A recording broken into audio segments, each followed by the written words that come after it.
Hello students, how are you? After a long break, we will start our education journey with a new chapter Economic Development.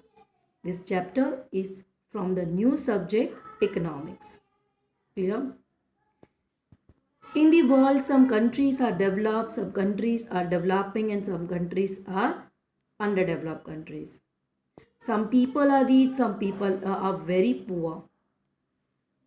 Maximum people of the world are seen struggling for their existence. For these poor people, that's pleasure, well being, resting is just an imagination only. How to come out from this situation? Here you will get the answer. Each and every countries of the world try to achieve development.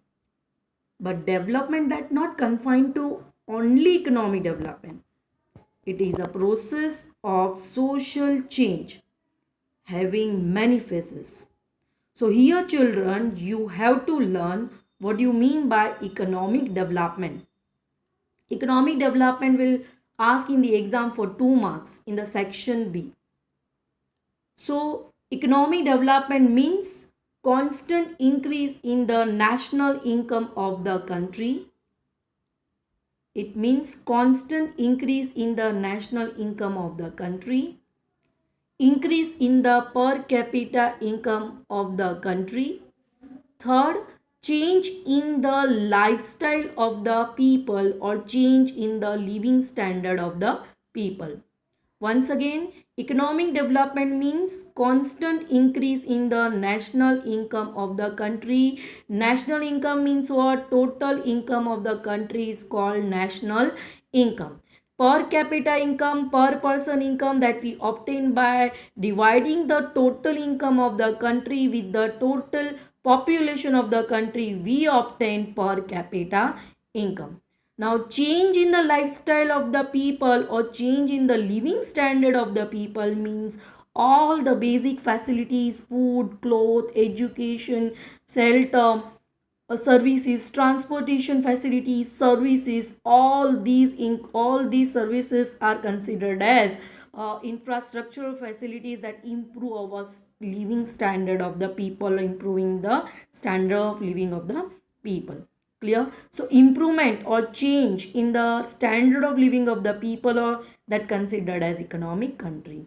These 3 points that constant increase in the national income means GDP, gross domestic product, increase in the per capita income that we obtain by dividing the total income of the country, that is national income of the country, with the total population of the country, we obtain per capita income.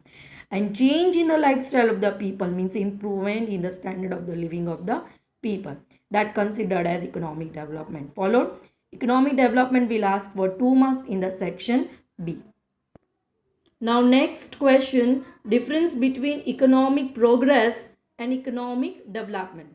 But here you have to write it down difference. This difference will ask in section B, okay, for 3 marks, and it is important. Children, you have to write it down the difference in this manner. Clear? Economic development is a qualitative process, means it shows some quality. And economic progress is a quantitative process, means what? It shows the quantity.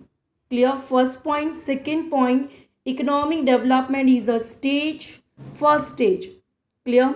And economic growth is the stage after the economic development. Clear? It's the first stage, is the stage after the economic development. Next, increase in the production due to the new research and technology is economic development. Whenever production increases because of the new research and technology is considered as economic development. Because of research in the HYV seeds, hybrid seeds, there has been manifold changes or increases in the agriculture production, that considered as development. When there is increase in the agriculture production because due to various reasons or the increase in the agricultural land, it is called as economic progress. Here see nothing, no research that has taken, because Here only agriculture land increases, that's why agriculture production increases, that's considered as economic progress. Increase in the national income in the developing countries is called economic development, because increase in the GDP in the developing country, obviously we consider that economic development. Okay, because after a long process we achieve the increase, then constant increase in the GDP or the national income. Here increase in the national income in the developed countries is called economic progress. So it's quite common in the developed countries. That's why increasing the national income, okay, in the developed countries, that considered as economic progress. Students, this difference you have to write. These 4 points are compulsory. They just learn it and write it down in your fair book like this way only. Do not write down in a such a way in textbook which is given over here. So write it down in this manner only: economic development and economic progress. And another question, what do you mean by economic development?